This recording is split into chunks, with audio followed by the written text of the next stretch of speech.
everybody, and welcome to the next episode of the Wayward Lasses, All the Things podcast. I'm your host today, Brittany, joined by my sister, Courtney. Hello, sister. Hello, sister. Our mother, Amy. Hello, ladies. Hello, and our very special guest for this evening, Jernae Webb. Hey. Hey. Sorry, we break out into accents sometimes. We always forget to mention beforehand. So we're going to hop into Jernae's story today. She is actually the owner of two businesses, the owner of Polaroid Travels, which is a travel agency, and Divinity Doula, a postpartum doula business that she has. So before we hop into her story and all the things about her, Mom is going to start us off with some trivia. So Mother, go ahead. Oh, right. So I know, Jernae, you said you didn't really have a preference in terms of trivia because you said you're terrible at trivia, but take comfort in knowing that we're not as good in trivia as well. Okay, good. In honor of your travel agency business, I figured I would do some travel destination trivia. Unfortunately, it is not a multiple choice. It is you have to know the answer. So good luck, ladies. I have a few here. Let's see how you do. It'll determine whether I do more or less. All right. So where did the bungee jumping originate? I'm looking for a city and country. Ooh, I'm thinking maybe somewhere international. I just don't think it's a U.S. thing. You are correct there. Ooh, okay. Now I'm thinking like where I'm thinking somewhere tropical with like mountains and somewhere they can like zip line and stuff. I don't know. I'm just gonna throw out Belize. Can we get a continent? If I give you the continent, it's really like kind of the answer, I guess. So Australia. Sydney, Australia. I said kinda. Antarctica. Courtney was on the right track. Oh, Okay. I only know 42 Wallaby Way, Sydney, Australia. I know Sydney. And what's the other one that everybody always says wrong? I forgot the name. Now remember, I said kinda. Kinda. New Zealand. Oh, look at that face. What's the country? I have no idea. I mean, the city. I have no idea. I don't know any New Zealand cities. All right, Ma, will you ring the bell? It's Auckland, New Zealand. Oh. Auckland, where FIFA World Cup will be held this year. Oh, nice. Yes. Women's all right. Which is the friendliest city in the world? I did not get this one. Oh, I literally friendliest just city like that a few weeks ago. I'll give you a hint. Nowhere in the U.S. It's not. It's not in the U.S. Oh my gosh, where is it? Oh gosh, I just saw that too. Denmark. That's a good guess. Oh my gosh. Ladies?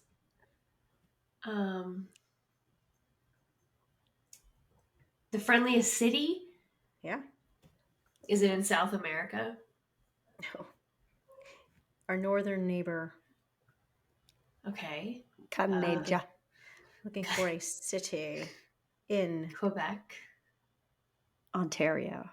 I know these two were hard. These are hard. These are terrible. All right, okay, let's just move on. What was the answer? Vancouver, British Columbia. Oh. Okay. Okay. All right. These ones should be easier. Okay. What is the most common item forgotten when packing for a vacation? Charger. Phone yes. Charger. A phone charger. Nice. Yes. Which country covers the most time zones on the planet? Canada. The United States? Or Russia? Jernae? I got this one wrong. I don't know. It is France. Oh, really? Yeah. Well, I know, right? That's weird. Interesting.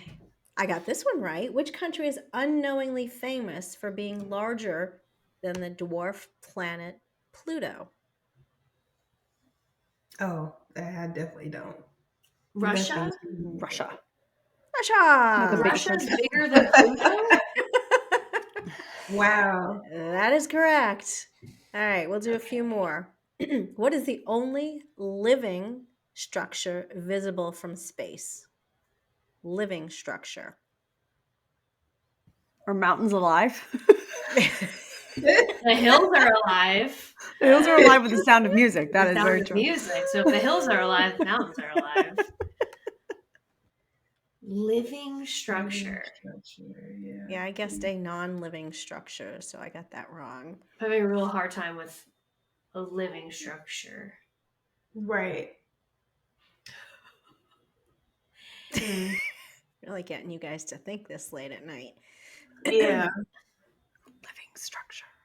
Living structure. Are mountains considered living? No. Oh. No. A volcano, is that considered living? Sure. But it's not correct. Okay. Oh. I don't know. Anybody? It's like a tree. Is there a large tree that we don't know about? Kind of on the right path. Okay. Is it the Amazon forest? Rainforest. So kind of on the right path. Okay. I don't know. I'm out. All right. It's the Great Barrier Reef. Hey. All right, ladies, a couple more. This one I got. What and where is the highest point in the world? Mount Everest. Where? Nepal. Nepal. Country. Other country. I'm embarrassed. Don't play this live. This is terrible. Well, you got two of the three. Is Nepal not a country? Golden Child. Remember Golden Child? China? Where he went? Can we have the first letter of the country? All right, T. R-I-T? T. I said, all right, T. Taiwan. T. Thailand. That's what I was thinking in my head. Tajikistan. Tunisia. Toronto. Yeah. Turkey. I'm gonna give it to you. Turkmenistan. Tibet. Tibet. I knew that. Oh. My gosh, no one listens to this. My husband will literally be so embarrassed of me. All right, you guys get to redeem yourselves here. Come on. Which state in the U.S. is only one syllable long? What state? Yep. Alabama and Alaska, Arizona, Arkansas. Maine. Oh, that would have taken me a while to get to the M's. To the M's. Alabama, Alaska, Arizona, Arkansas. All right, two more, ladies. What country covers 5 time zones but only operates on one? Bonus point if you can name the specific time zone they go by. Russia. 5 time zones. We keep coming back to Russia. Canada. There is a country just as big as Russia. Canada. China. And China goes on, I don't know, Pacific time. Oh, there's an animal. Which one that is? Beijing. Beijing. Huh. Okay. All right. What's the Last time? What's the one. time zone? Beijing time zone. Oh, that's the name of the time zone? Beijing? Yeah. Oh, well. Beijing time. All right. Last one. I'm looking at a map of the world. The longest boardwalk in the world exists in this city and state. The longest boardwalk. Santa Barbara, California. Longest boardwalk. No? I was kind of thinking Cali as well. Is it California? You're on the wrong coast.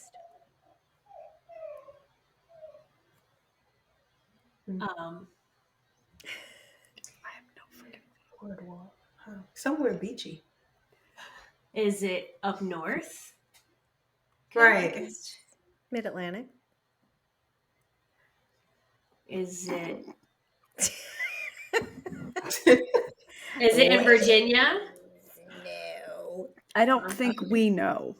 Yeah. All right. Yeah. You want the answer? Yes. Atlantic City. Really? Jersey. It's the longest boardwalk in the. Are you sure? Is that still accurate? Yeah. That is not the mid north. That is the north. I was going to say I Jersey. said mid-Atlantic. No, it's not. Like New York and then New York Vermont is north. and no, that's New all Hampshire, north. Connecticut, New Jersey is north. Maine. Okay. Sorry. Good job, Mom, with the All right, trivia. here, quick. This is for you then. Last one. I knew this one. Next to Warsaw, which city has the highest Polish population in the world? Krakow. How do you That's say a it? given. That's Poland. I would think you'd have Polish people in Krakow. Wait, what was the question? Next to Warsaw, Yeah. which city has the highest Polish population in Oh. the world? I thought you said, okay, never mind. Budapest.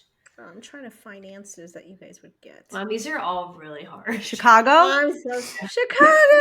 She got it. Yes. Chicago? Really? Yes, Chicago, yes. Illinois, lots of Polish people. Every other Okay. friend of mine was a Polak. Sorry, that's wrong. Polish person. Oh, was it It was Polish? an accident for me. Flipping Polish. All right. Okay, Mom. All right, we're Good job, done. Mom. Thank you for the trivia.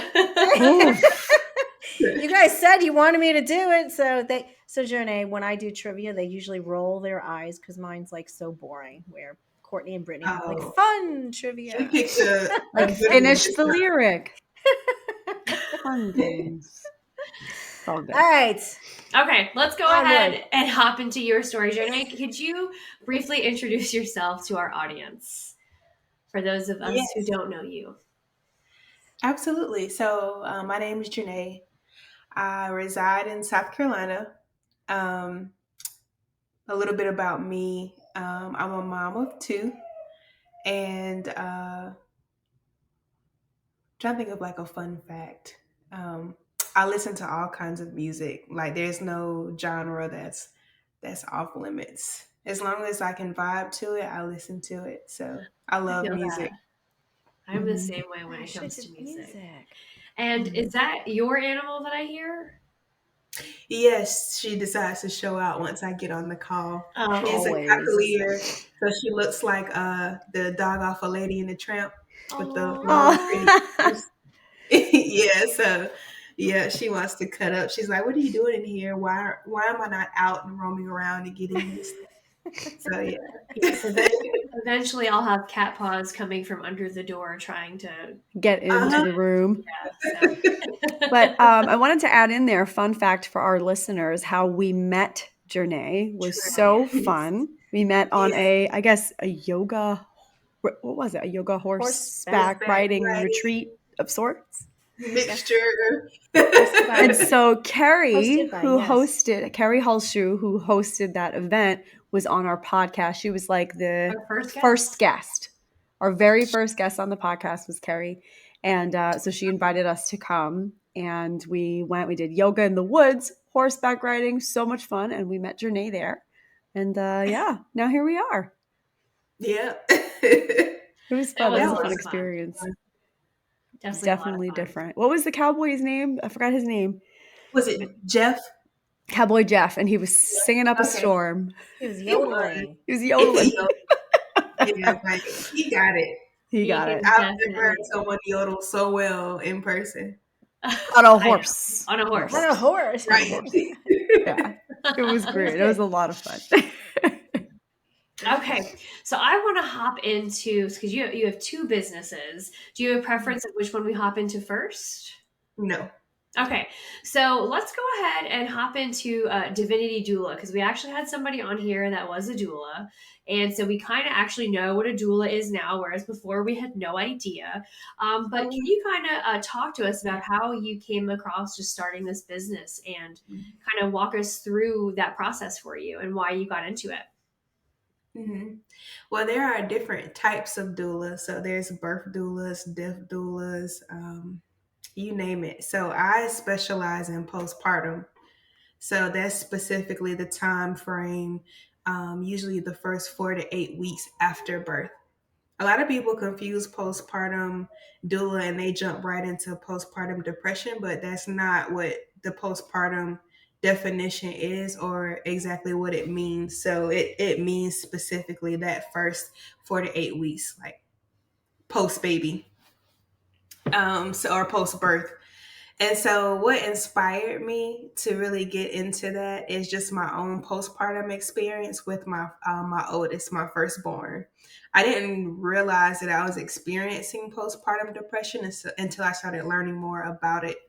Um, and I just thought, how cool would it be to be a mom helper, to come in and help this new family transition into parenthood, whether it's your first time or your fifth time, and just make the process easier for you. So I come in and I do light cleaning.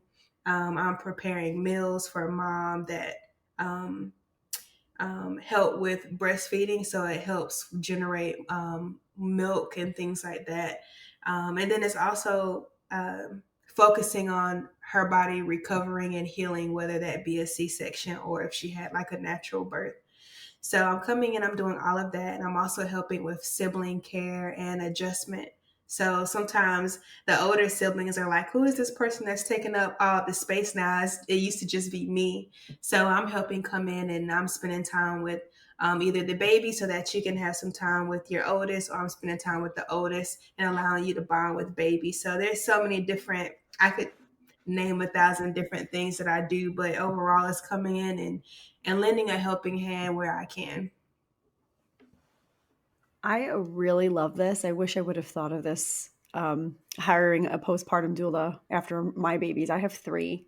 And I Okay. think that there's so much focus on pregnancy, which rightfully so, and your birth plan. But I don't often hear options or people talk about the postpartum recovery, or postpartum is limited to like the first 48 hours in the hospital and then like you're on your Yeah. own. Good luck. Have fun. With my first child, he was in the NICU for 6 weeks, so I didn't even get to experience any of that. And then when my second one came along, I didn't know what to do because I didn't get to experience with the first one. So having someone like you around would have been so helpful. I love that you do that. It's very unique, and I've actually never heard of a postpartum doula, but I think it's wow, it's amazing. It's so cool. Yeah, I mean, and I help with so many different things. So even once you get home, if you're having issues with breastfeeding, if baby doesn't want to latch, then I'm there for lactation support as well. And I literally ask my moms when I come in, hey, is there something that you need today? Because I could come in and each visit looks different. So I could come in today and you had 0 sleep last night. So I'm going to take care of baby while you take a nap, for 3 or 4 hours if that's what you choose. Or, if it's towards the end of your postpartum period, I've even had parents like, hey, can you keep an eye on the baby? We want to go out for a date. And I'm all for that because you don't want to lose that bond between you and your partner because you've been so focused on, adjusting to having a newborn. So the things that I offer is limitless, and it just boils down to a customizable plan to what you and your partner may need during that time. So, just out of curiosity, how long has the doula profession been around? Because, like Courtney said, she wished she knew it was around when her kids were young, and I don't even recall knowing about that when they were little. So, do you have any idea how long the doula profession has been around, or was it called something different and then the That's what I name was going to say. changed? Yeah. It depends on your perspective and culture, because culturally, most cultures outside of the United States already have that support system. So Mm-hmm. when, because that was part of my studies, and so like in different cultures, once baby gets here, you'll notice that mom moves in and sister moves in and the aunt moves in, and they're all here lending this helping hand. You've got someone that's cleaning, you've got someone that's cooking the meals, and they just come together and have that support. So unfortunately, you don't see that as much here in the U.S. Things are different. I currently have a client from Germany, right? And she just moved here. And one of the things she told me is they get 2 years off. in Germany when they have a baby. Talk about a culture shock. Yeah. I'm like, you get what? 2 years of what? So it's just completely different here. Most people are having to go right back to work, and that's a lot. Well, one of the main reasons why I'm called in, because dad has to go back to work after a couple of weeks.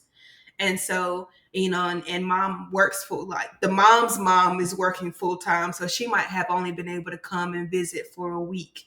And so I'm coming in and we're putting together this plan like, hey, do you have any friends that would be interested in a meal train? Who do you have and how can they support you? Can mom show up this week and then, your sister or your cousin show up the following week? And then if you still need me, then what days do you need me in? So it's not just all about me, me, me. I like to put together a plan and see how we can pull this support system in and how they can help you during this time. And then if you still need me, where can I fit in at? Wow, that's such a great summary of what that all entails. And I just love that you do this. Maybe one day if I have a baby. A baby. A baby. A baby. I can't even say the word. A baby. Baby. So I just wanted to clarify for maybe some people who are confused, because you had briefly mentioned it before. Every time I hear postpartum, I always hear depression right after it. So postpartum is just the time after having your child. And Yes. so you're going to help in that time period, regardless, maybe if the depression is involved. Absolutely. So when I was certified, part of my training was recognizing the different signs of postpartum depression. So, and a lot of people don't even realize the depression could be based off of just your birth experience. You mentioned earlier something about a birth plan, and that's very real. So what if your birth plan and your idea in your mind is, I'm going to have this natural water birth and I'm not going to get an epidural and blah, blah, blah. And the next thing you know, you're having to go in for an emergency C-section. That can play a major role on just how you feel those weeks to follow. And then sometimes it could be like in my case, I was about 21. None of my friends had babies. It was just me. So I wasn't getting the calls to like, let's hang out anymore. I was boring all of a sudden. So for me, it kind of felt like my life shifted. And it almost felt like I was extremely lonely because I didn't have anyone that could relate to me at that particular time. So it's so many different ways that the postpartum time frame can affect you. It could be that, maybe you and your spouse aren't getting along, or because sometimes dad doesn't understand exactly how to show up during that time frame. And that's something else that I help with too is, if you're breastfeeding, I may say, hey, well, if you can pump a little extra today, let's store it in the refrigerator. So therefore, in the evening times when dad comes in, from work, I'm just throwing out an example, at 8, he can feed the baby and have some bonding time while you're able to take a shower. And, so I'm helping bring those ideas to life that, someone may not think about at all because you're overwhelmed, you're exhausted, baby's up every 3 hours. You're not thinking about that. You're not even thinking about what your next meal is going to be. And so that's where I come in at, because I'm thinking for you during that time, essentially. I also feel like a lot of women would be like, okay, that I have to do it all on my own, and maybe too afraid to ask for the help or not know how to voice what it is that they need, and probably just end up getting frustrated because they need ABC and none of it's being provided. Yeah, especially the moms that clean. Like I just fussed at a client the other day because I came in and like the house is spotless, and I'm like, how? Like, why are you cleaning? Like, you leave this for me. I come in and I'm going to help tidy and clean up. You don't have to make sure that your house is on show mode because you're having a guest. I expect for the house to be messy when I walk in. So I know that you've been cleaning. Yeah. Brittany, I love that you said that though, because I feel as a mom of 3 that there is this cultural expectation to be super mom and do it all on your own. I even think there's often that dad can't do anything, mom has to do it all. And I would love for that to change in our culture. I would love for it to be the norm to have a postpartum doula, to work with your family and your friends, to ask for that help. I think like as women in this country, I know I've experienced it. You feel like asking for help is weakness. and some kind of weird proof that you're a bad mom. I can't do it by myself, and so therefore I am not a capable mother.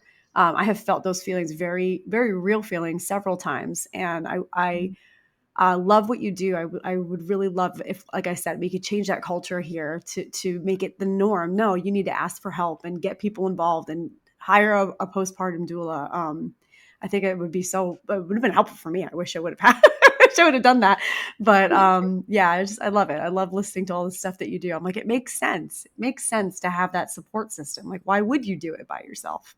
You birthed Yeah. a whole human being. Like, Right. you need help. Yeah.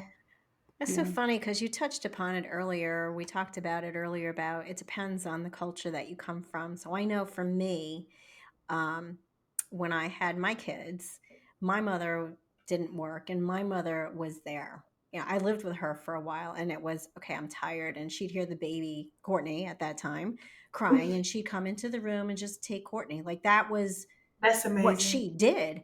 Right. So Mm. I never got to experience the whole postpartum depression and I'm overwhelmed because my mother was always there.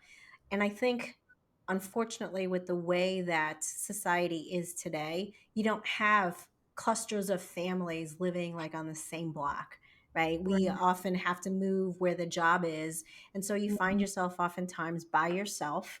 And then you Mhm. have that, well, I don't know. I don't want to ask anybody because I should be strong. Whereas if you had your family living on your block, they would just know, all right, Courtney needs help. She looks exhausted. Let's go over there. Let's help her. Let's Mhm. put her dishes away. Let's make her food. And I think just unfortunately, again, that's just the way our culture is. So it's very hard for women to actually find that help.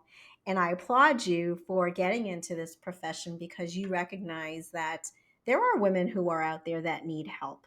Mhm. And I think that's just awesome what you do.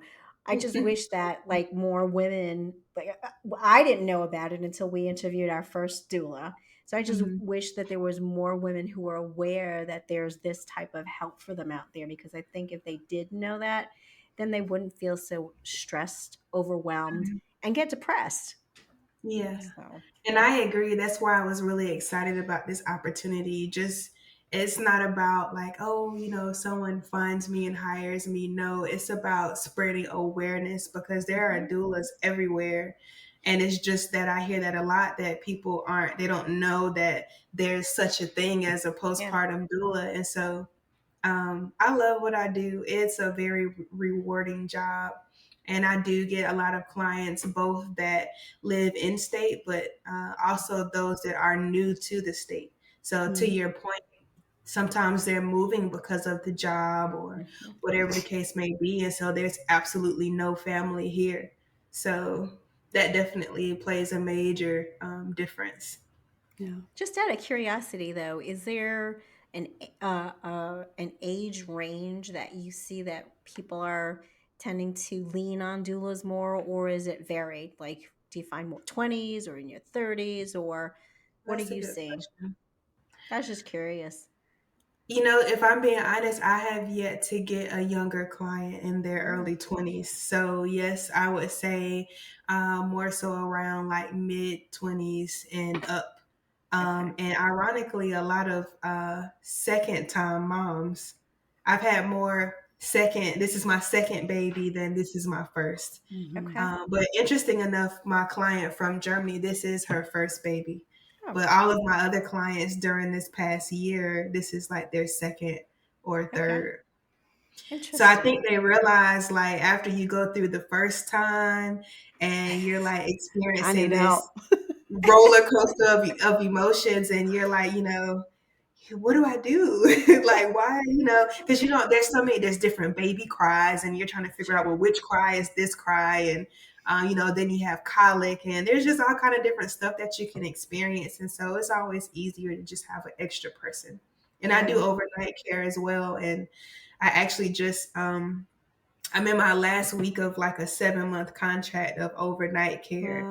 Wow. So Wow. this particular client really understood the value of the overnight care because both parents work full-time jobs during the day. And she was like, it's so helpful to have you here at night. So we know that someone is taking care of baby while we're actually able to be rested and function as adults throughout, our day. And then I was also able to help sleep train. So now that we're in our last week, babies sleep. Oh, they're twins. So Oh I said baby, wow. but I got them on the schedule and they sleep until about from 11 until about 6:30 in the morning. Oh, nice. Wow. That's Yeah. amazing. So That's awesome. Going back to what we were saying before about people not knowing about doulas, one of the things we talked about with another lady that we interviewed was the misconceptions that people have about doulas. Sometimes people don't seek it out because the name has a bit of a negative connotation. I'm not sure if you've ever experienced that though. Have you ever experienced I know maybe sometimes people mix you up with a midwife, or maybe some people think that doulas are new age or there's some mysticism going on. Like I've heard all kinds of different things that aren't true, that are very common misconceptions with doulas. Have you ever had or experienced anything like that? this is my first time really hearing about that. I would say I have had some people ask me if I'm the same as a nanny, which in a postpartum scope, I'm very similar to a nanny, yes, because I can provide just newborn care only if that's your preference. But what separates me from a nanny is that I'm not just there for the baby, I'm also there for you. Right. And then I'm certified as a newborn care specialist, and I can help with the sleep training and lactation support and all of the fun extras that just a nanny wouldn't do. Or I'm going to say, I'm not going to say they wouldn't do, but it's not commonly known for that to be a part of the services that they provide or something that they've trained to do. But other than that, now I have heard with birth doulas that there are common misconceptions of them being midwives. Mm-hmm. And I've often had people reach out to me asking me if I can be their doula. And I'm like, I'm not a birth doula, I'm just postpartum. Right. Now I am looking into certifying as a birth doula, but it's something that I want to have. I want to do some shadowing with just to make sure it's something that I want to do. Yeah. But so when people reach out to me and ask, because I do offer a package that provides both the birth and postpartum support, and I partner with a birth doula to provide the services. But what I tell them is, even if you want a birth doula, there at your home birth, you still need a midwife, because the midwife is certified. They normally can provide an extra step of services, like using the tools and what have you, that a regular doula wouldn't be certified, I guess, or licensed to be able to provide that type of care. So there is a bit of a difference, especially in like how long midwives go to school. And from my understanding, most of them are also nurses. So there's definitely a big difference between that. Got you. Interesting. I've got a question for you. Do you find that maybe more people reach out to you before they have the baby because they've been researching? Or do you maybe have a mixture of people that reach out to you after they had the baby and realize that they need more help and they were unprepared? In this last year, I've had more people reach out to me once baby is here. So like with the twins, they came early, and I literally interviewed maybe a couple of weeks after they were born. And there were a couple of other doulas that they interviewed with, but by the end of the week, they had called me back to hire me, and they wanted me to start like immediately. So I do have a lot of people that give me a call because they're like, we need a doula like now. And I try to tell people that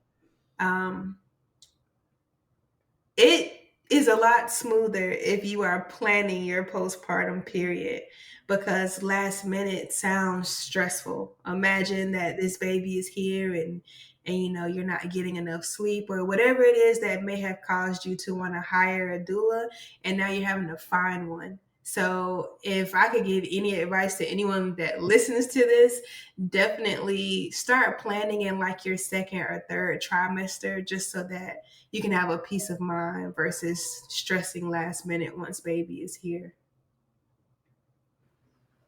Makes sense. That makes perfect sense. So And then in addition to that, when you have your baby shower, you can set up a doula fund. Most people don't think ah, about that.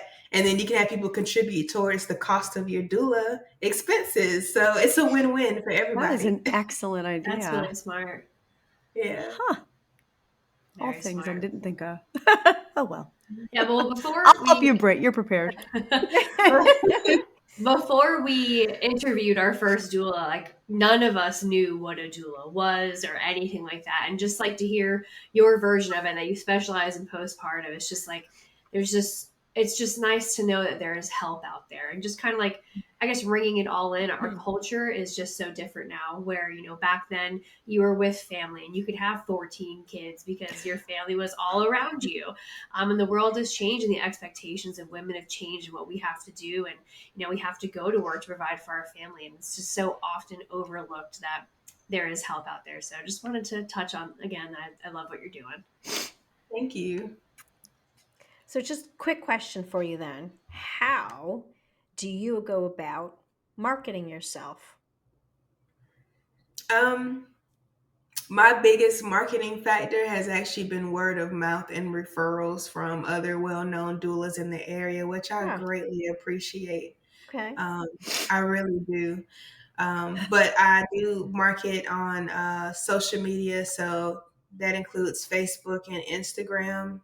I'm not too tech savvy, or yeah, I'll say I'm not too tech savvy as far as with the videos and like TikTok. I really Mhm. want to work towards a social media manager. It would be very helpful. Yeah. Um, but yeah, so I do have a page on Google as well, but I haven't really dabbled in like the Google ads. Okay. But what I do notice is, as I ask clients to leave reviews, I start Mm. noticing, like, I'm looking at my insights, so I can see that, hey, more people are viewing my page, and I'm popping up in the search. So, but it's more so word of mouth, and I try to network when I'm out. So I used to be kind of like in this box as far as being nervous about kind of striking up conversations with people. But even when I met you guys, that was just me kind of, I think almost every entrepreneur goes through that, unless you're just a very outgoing, bubbly, talk to everybody kind of person. So, but I've actually gained some clients that way. So I like to strike up conversations, and I'll just give a quick story. I was at the Children's Museum here in Greenville, and I had a lady strike up a conversation with me about some shoes I had on. It was funny. My whole family had on like these, I think Jordans. My husband's a sneaker guy, like it's not me, and so he has everybody like decked out in these Jordans, and she's like, "Oh, look at your family! Like, I love all of your shoes and stuff." And I'm like, "Thank you," and she's just talking to me, and I'm like, I told my husband, I said, "Well, I noticed that she's pregnant." I said, "You know what? I'm gonna start this conversation. Like, this is my moment. This is So let me yeah. seize the moment." So I started talking with her, and I was like, "Have you thought any about,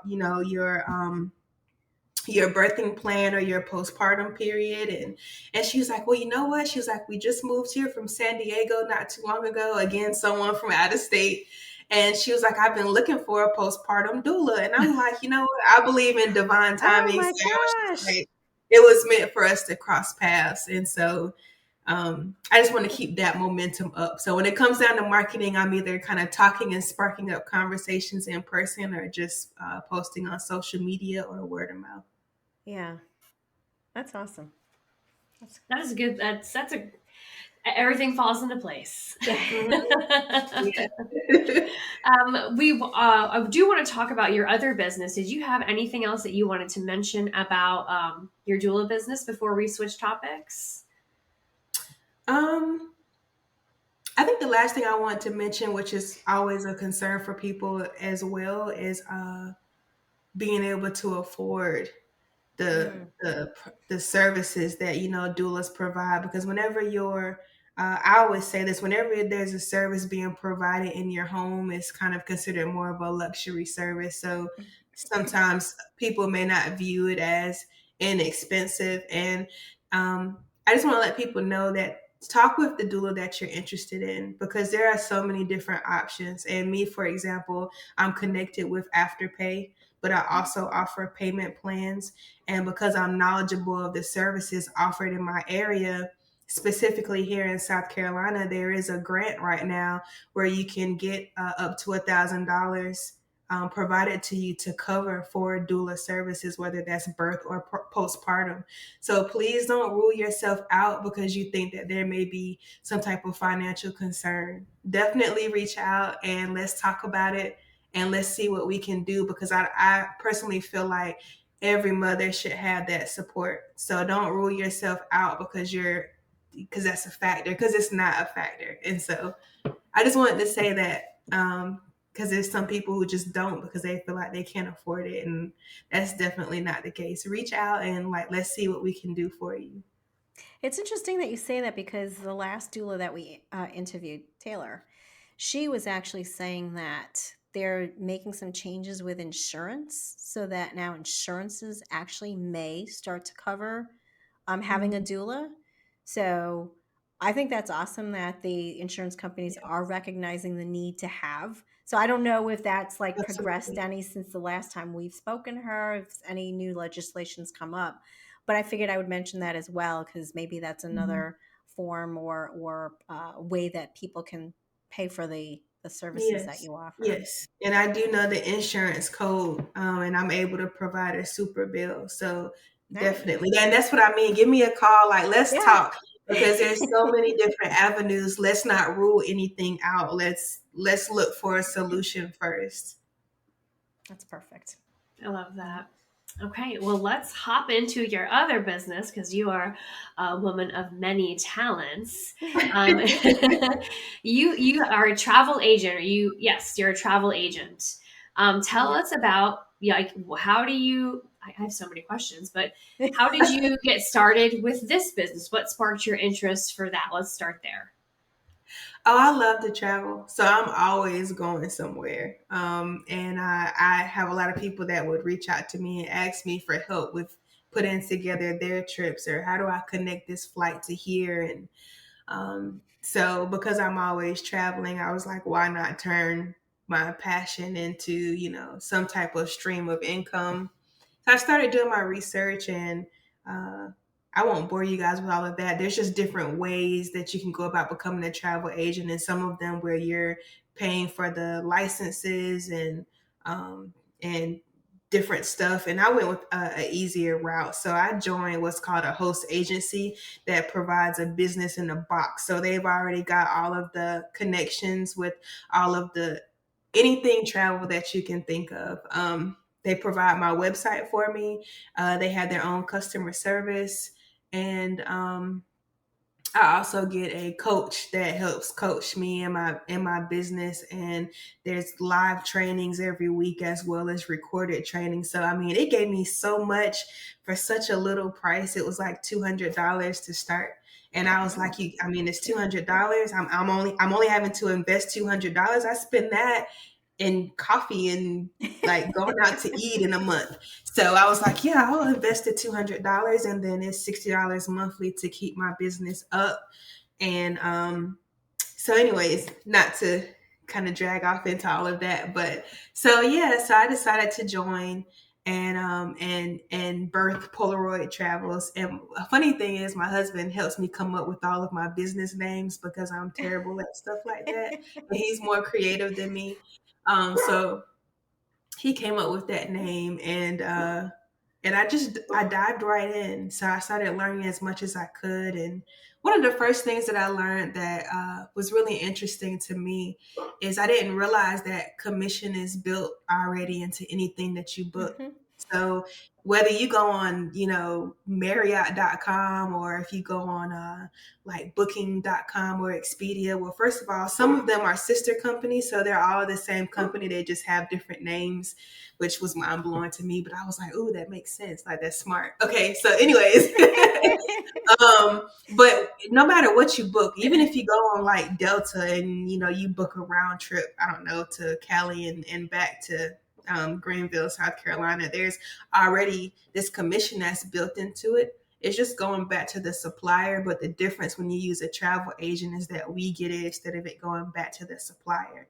So it was then that the light bulb went off for me. I'm like, I'm always booking my own trips. I could have been getting a check for this. Like, what? I could be making money off of my own trips. So it was that for me. And then because I'm always helping other people, I'm like, well, I can also help other people and still get a check too. So I would say all of that kind of sparked my interest. And so I dived right in um, and of course there's perks to being a travel agent. So there was some goodies with that too that kind of really sucked me in, and you couldn't beat the price. And so here I am, like almost 3 years later.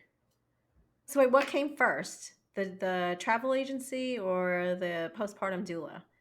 Travel agency. Okay. Mm-hmm. All right. Nice. I think I saw you posted somewhere. Aren't you planning like a girls' trip?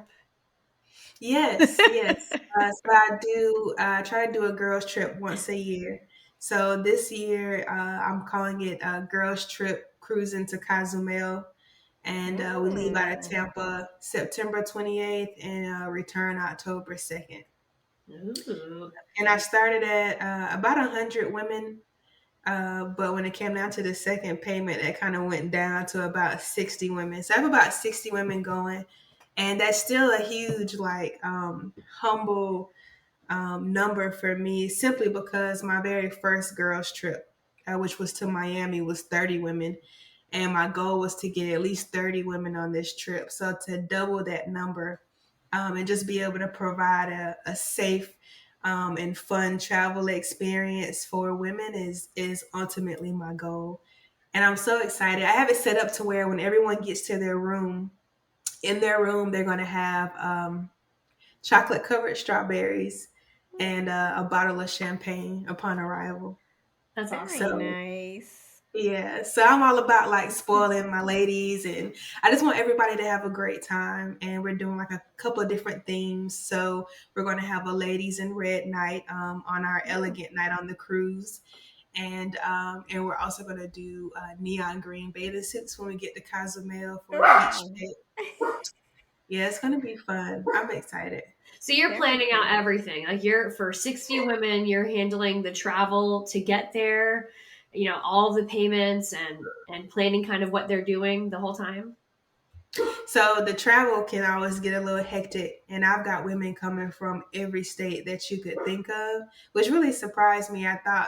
I wasn't sure if I would have more people from South Carolina or not, but they're coming from all over, and that can get extremely hectic. So I am not responsible for flights, but they are able to reach out to me if they're having a difficult time. But I'm strictly just planning mostly just everything that has to do with the cruise and excursions and kind of like activities during the cruise. Carnival is giving me a meeting space for about an hour or two. It's a shared meeting space, I think, with another group on the cruise, but they're going to provide like some appetizers and some drinks, and that'll kind of give an opportunity for a meet and greet. And so I'm really excited. That sounds fun. Yeah.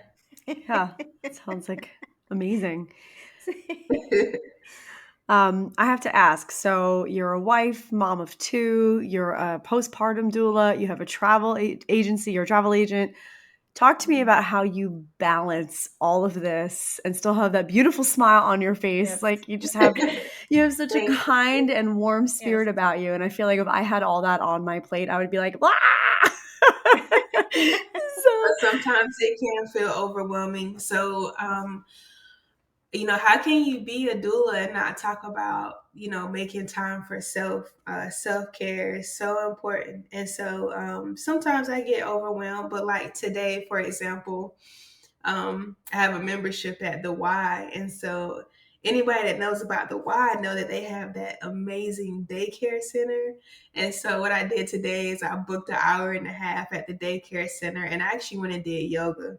And I almost didn't go, but it was the best thing I could have done today. Like, I felt so relaxed, and I got some really good stretching in, and I was just able to just clear my mind for that hour. And it was absolutely amazing. Like, I really needed it. So, I mean, I tell all of my moms or just people in general to schedule out that me time, even if it's just 30 minutes. And for those that have kids, like, if you have to, tell the husband, like, hey, I need you to watch the kids. I'm going to go take this shower, and just take your time in 30 minutes and lock the bathroom door, because you know how kids are. They're just like the cat, like the paws under the door. Yes. What we're not going to do. Yes. You are not coming in here right now. But yeah, so I do that. Sometimes I'll schedule, like, the other day I scheduled a massage, and so I had the nanny come in and watch the kids for a few hours, so I could just go and have my massage. So I definitely try to have my me time. And sometimes that me time looks like it being during, when my little one is taking her nap. So I just schedule that time in when I can. Yeah, that's so important. I don't do that enough. I have that Yeah. mom guilt that Same. comes, where I'm like, I'm leaving my kids. Oh no. But I think from all the conversations we've had over the years, it's become clear to me that you cannot really love others until you're really loving yourself. So Yes. self-care is something that is so important. I'm glad you do that for yourself. I have a life coach, and one of the things that she told me a couple of months ago is, when I was telling her about just feeling so overwhelmed, and she was like, pick a day out of the week that works for you, and whether that be like your husband watching the kids or whoever, whatever you can afford to do. But pick a day out of the week and schedule some time, and let them know, like, that it's going to be the same day every week, if life permits, because sometimes schedules get hectic and crazy. And sometimes I'm not even on that schedule, but it's supposed to be Sundays, and either in the morning or afternoon for about 2 or 3 hours. And just that one day a week for those 2 or 3 hours is everything. So I challenge you to do the same if I will. possible. Even if need it's to. just an hour or like 30 minutes, and you can like walk out to the park, or, go, I don't know if you like Starbucks, but go grab some Starbucks or something. I have moms tell me all the time, they're like, I went to the grocery store and it was just amazing to have that time by myself, to go to the grocery store and shop by myself, like nobody else. Listen, So don't laugh, definitely. but last Tuesday was my birthday, and we had so much running around to do in the afternoon. I went to go pick up my daughter by myself, and I sat in the carpool line for 15 minutes, and I had some chocolates. And I put on music that wasn't Kids Bop, and I was Yeah. singing my own music, eating my chocolates, and it was the best 15 minutes of my life. I'm like, this is amazing. Everyone's like, how was your birthday? I was like, I had some chocolate reasons, and I listened to adult music today, so it was great. Yes. Yeah. Sometimes I do that too when I get in the car.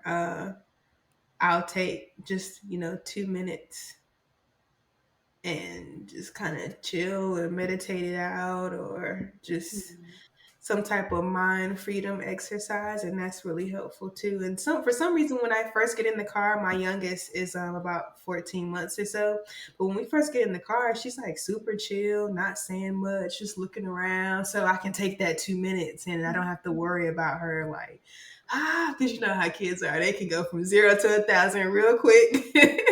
So yeah, I challenge you to definitely find some time, like even if it's just 2 minutes, and it's some breathing exercises. Inhale for 5 seconds, exhale for 10. I will try. You'd be surprised. While I'm driving, sitting on that carpool line. So I have one last question for you. As far as the travel agency goes, is there a set amount of time that you dedicate to the travel agency, or does it vary from week to week? I would say when I first started out, and I'm learning so much. I'm learning about American Airlines, and I'm learning about Delta, and I'm learning that Disney offers cruises. And if you didn't know, you could go to Europe and have two specialized Disney agents that are specialized in Europe accompany your family and help with the kids. And I just learned all kind of Oh, stuff. So when really? I'm learning all this stuff. Like, yes, I literally had to take time out of my day. So I remember this is before I went like full-time entrepreneur. So I was still working like my 40-hour job, and I would go on my lunch break, and it was an hour lunch break. I would take 30 minutes of that lunch break to kind of learn different things about all of the different suppliers. So it was definitely crunch time during that time because I'm learning about the suppliers. I'm learning about marketing. I didn't Mm-hmm. know about marketing, and at the time, that's when hashtags became a thing, and Mm. where you put the hashtags at. I think with Instagram, you put them in the comments, not on the actual post. So I'm learning all this stuff and how to create a business page and how to create flyers on Canva. So like my mind is on overload. So within the first year or so, like I was always putting some time aside. But now that I have much more experience, when I have clients that reach out to me, I give usually about a 7-day turnaround time. And if life isn't life, I normally get back to them within like 2 or 3 days. But it literally can take me, just depending on the dynamics of the trip. It doesn't take me long to put it together. Mm-hmm. But that's just because I'm so familiar with, like, I Got know you. who I can go to for what type of package, and blah blah blah. I know the questions to ask to understand what your budget is and what you're looking for and where you're flying from. And so it's much less time consuming now than it was when I first started. Okay. That makes sense. That The makes sense. growing pains. Yeah. Yeah. So we do always ask these next three questions, and I feel like you've hit on some of them already. So if you want to kind of mull over them or restate them, I will just say this is for both businesses or just being a momtrepreneur in general. Struggles that you have experienced, which you've kind of gone over some, but if you had any others that we hadn't touched on yet, advice that you would give our listeners, and then the goals that you have for yourself for the next year or so on. um so as far as struggles, just kind of recapping, getting out of my comfort zone, being open to networking and talking with strangers. I haven't quite perfected that elevator speech yet, though, so don't come for me on that one. I'm not ready yet. But yeah, so getting out of my comfort zone with that, just understanding how to market, understanding your target audience is challenging in itself. And especially when you're trying to expand and hit different types of audiences, and just kind of understanding how to do that is can definitely be difficult. um so I'd say like one of my challenges now is, besides the word of mouth, I would like to attract more clients through the organic marketing than Mhm. just from referrals or references or someone talking about my services. So I would say that that's definitely one of the challenges in entrepreneurship. And I would say like consistency, and just keeping the clients coming. Um, so I would say that that would be some of the challenges. As far as advice that I could give anyone, keep going, keep pushing, keep learning, keep growing. Don't ever quit on yourself. And Another thing I would give some advice about too is mentors are really great. So sometimes when you're on social media and you see someone that may be doing the exact same thing that you're doing, well, just remember that there's like 10 or 15 different brands of bread on the shelf. So just Mhm. because you're doing the same thing, there's always something that's going to uniquely set you apart from someone else. So don't let that intimidate you. But if you see that someone may have may be stronger in an area that you are not stronger in, it's nothing wrong with reaching out to them to see if they're open to, be able to mentor you or maybe share some helpful tips. And, you'll come across those that don't. And that's okay because there's someone out there that will. Will. And I'm one of those. So I'm always open to share and provide helpful information when I can. But yeah, I think that would be my advice. And then as far as goals, I'm currently in school to become a certified lactation counselor. So my goal is to finish that up this month. We're in June, so I want to finish that up and go ahead and take my test and certify for that. So therefore, before the end of this year, I can start offering to, if you needed to reach out to me because you need specific help with just lactation support, then I can come in and help with that specifically. And one of the things that I love about being certified in that area is even if I wanted to work in the hospitals and be like that person that comes to your room once you have baby, I'm now legally able to do that with that certification. So just being able to have another possibility as far as a stream of income is exciting.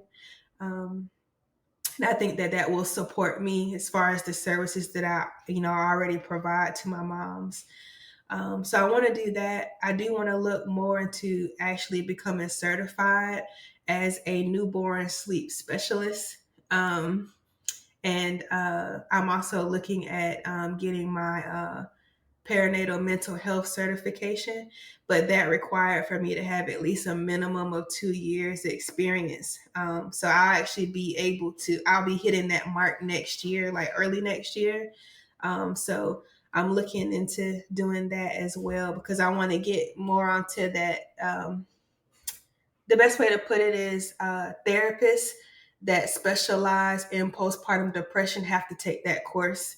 So I don't know that I want to become a therapist, but I want to be able to understand more of the mental health side of postpartum depression because I feel that'll bring even more value to the services that I provide. Just being able to understand that even more.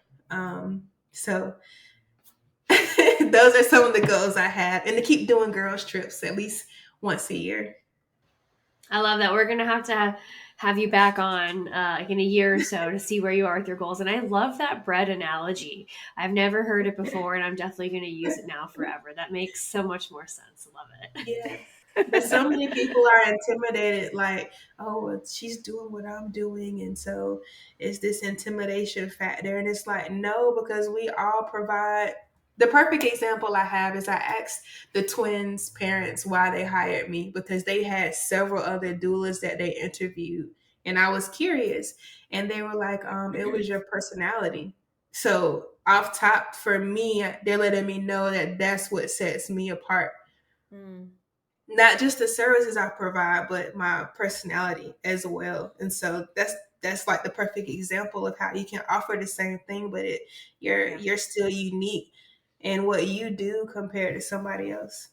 So you're gonna attract your specific type of clientele just because you're you. Yeah, that's true. That is true. That's good stuff. I love all of that.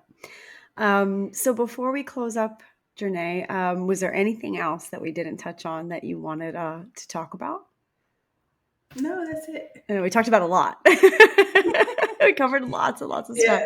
I do want to give you a quick opportunity, though, to share maybe your social media handles with our listeners or your website. How can our listeners find you?